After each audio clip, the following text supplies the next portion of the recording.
the bad man here. Jinda tena, jinda tena. Kamanje manje vakuti Mapisarema. Chiinda tena tinopisa tichirema. The bad man riu ndinosiya vachifema. Kana tabata mic tinosiya vakavenda. Varikuti chete kupisa tichiboila kuzotabata mic vanhu vese vakudaira. Aterera unze ngoma dzepadzinenge dzorira vamwe tavapa test zhinji vatsvaga iboira. Havasati vandirita so pamangoma endapinda ndakakwidza. Pavacha ndakalita so vamwe vanochadzamira chiridza. Havasati vandirita so pamangoma endapinda ndakakwidza. Pavacha ndakalita so vamwe vanochadzamira chiridza. From the long time vachiti underrated. Manje zvamanje isachambotolereta. Vaiti size vamwe vacho vachinyatsoseka. Chiinda tena batman takunyatsopeta. Atisi vacho manje vakuzvingurudza. Kubatika pariddim tinoumburudza. Ukubatika panzvimbo vanopururudza. Department vakupisa mugare mavaudza.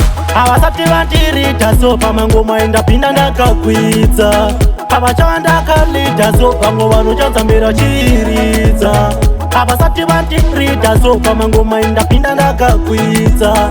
Pavacha ndakalita so vamwe vanochadzamira chiridza. Kamanje vakuti Mapisarema.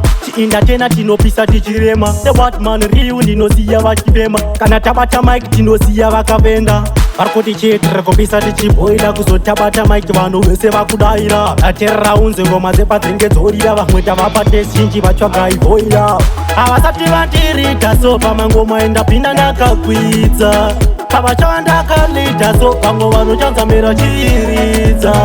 Havasati vandirita so pamangoma endapinda ndakakwidza.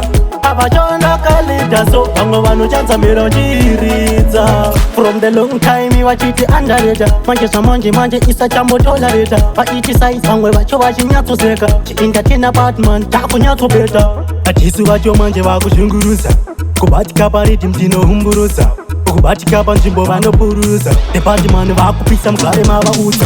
Havasati vandirita so pamangoma endapinda ndakakwidza. Pavacha ndakalita so vamwe vanochadzamira chiridza. Havasati vandirita so pamangoma endapinda ndakakwidza. Pavacha ndakalita so vamwe vanochadzamira chiridza.